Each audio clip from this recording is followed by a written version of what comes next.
Right, it's an absolutely stunning day. I'm back in the you-know-where for a spot of you-know-what. Let's get into it.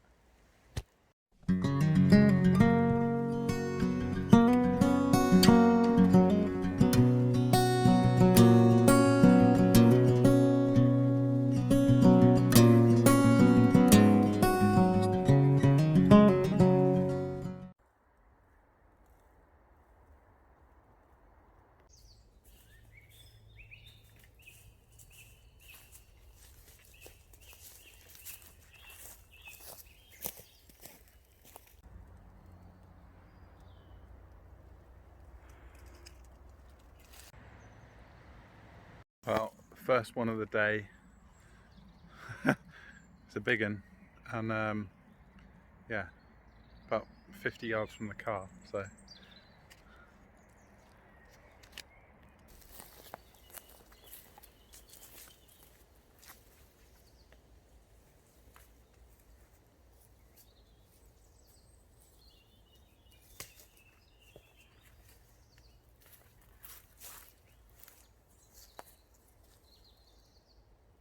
check out these guys.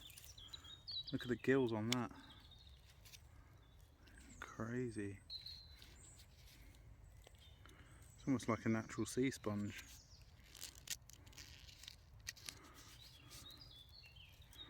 They're so old though. Dry as anything. So you guys have guessed it, I'm out here on a little mushroom hunt.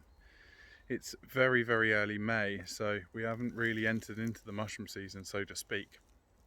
But I've got this demo coming up, and I talk about mushrooms and stuff at the ranch community camp. There's still some tickets left as well, by the way. It's selling out fast, but if you do want tickets, then link below. Make sure you go and check it out. It's going to be a really fun one. But yeah, I'm without any mushrooms at the minute, so I'm foraging and hunting around. Don't really tend to get a lot of wild edibles this early, apart from sort of St George's mushroom, dryad saddle and chicken of the woods, etc. But in particular, I'm looking for a couple of non-edible tinder fungi today. Yeah, so hope to get some birch polypores, hopes to get some artist conch, and I'm hoping to get the horse hoof fungus as well, so I can process some Amadou and get some firelighting demo stuff going. So yeah, there's a main reason. You've all seen this woodland before. This is one of my favourite woods near me. It's an ancient woodland full of beech and birch, which is why it's so good for mushrooms. And this is the reason I keep coming back. Look at this, there's just so many old, dead, fallen trees that are great for bracket fungus.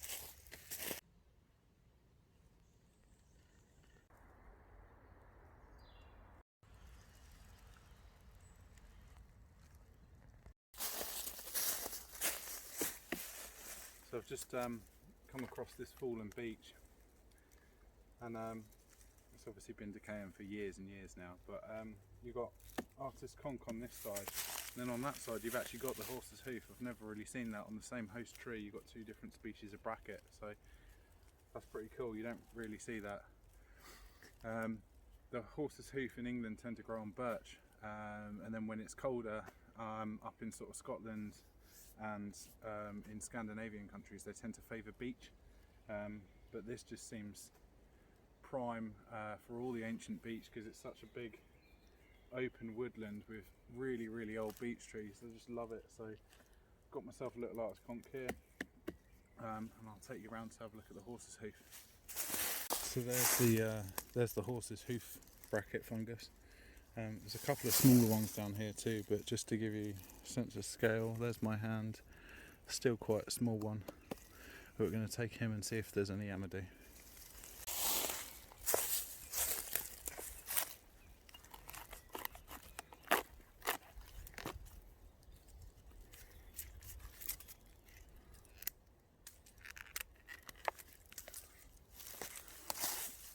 So there he is, guys. Beautiful. Right, I'm going to baton through him and just see what we've got.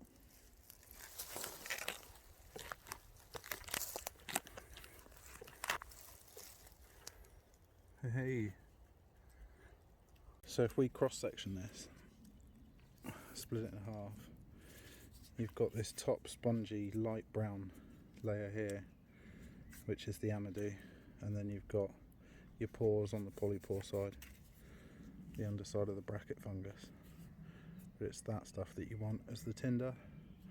So that's ready to process up. We're going to boil it up, hopefully flatten it out, make some fluffy tinder.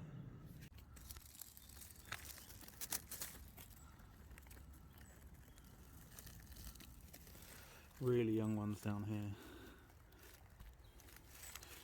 Really, really young ones just developing and coming through. So we'll leave them.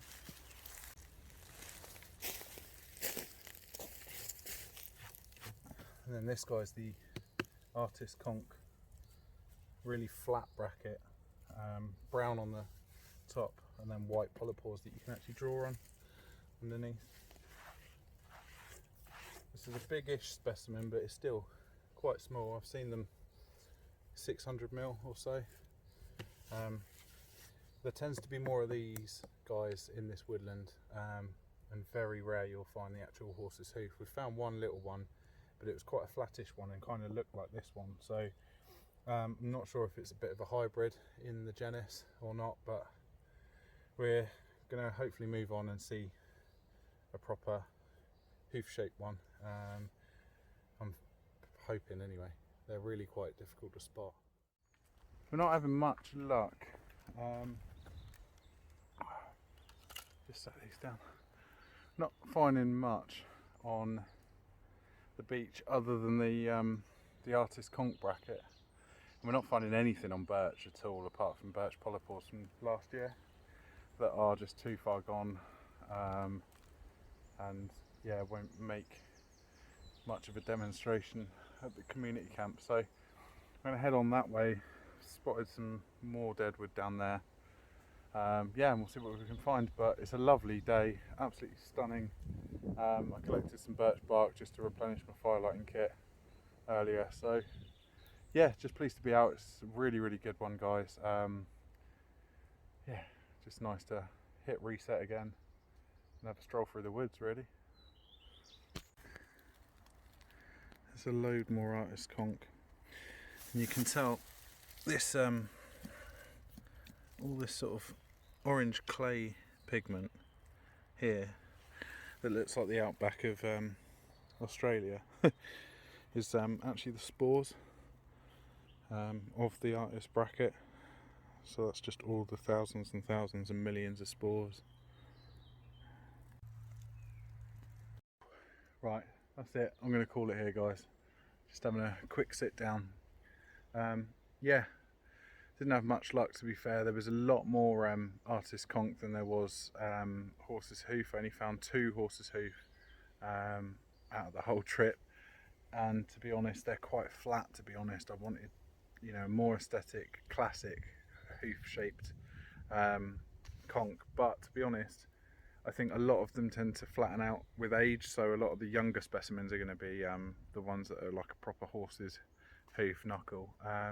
But yeah, still happy with the finds that I got. I got a couple of artist bracket. I got one young, clean, damp one ready for a canvas demo, basically, so that we can actually draw on it on the demonstration. Yeah, really enjoyed today. Really gorgeous weather, so just enjoyed being out hunting for mushrooms again, to be honest. But I'm definitely rusty. Haven't been out in a while looking specifically for polypore brackets anyway, normally looking for boletes and stuff on the ground. So it was quite challenging, really. It, you know, forced me to look and find the wood through the trees, pun intended. Yeah, because like I say, everything's all camouflaged and what have you when it's growing out the side of a tree and it's brown on brown. But yeah, really nice to step out and enjoy nature today. That's the end of the video though, guys. If you have enjoyed it, then please give it a little like below. It really helps to support the channel. Thank you so much. A big thank you to all the new and old subscribers as well. We've just hit 500, so thank you so much for that. It means the absolute world, and it means that you're enjoying the content. So please come back for more. Hit the subscribe button and the bell notification. Yeah, without further ado, I'll see you again on the next one. Yo. Entering the planet, we were born in 1990. Censoring the damage through the years quite precisely. Peppering the cabbage every day with new rhyme schemes. Venturing the stranded, entirely unlikely.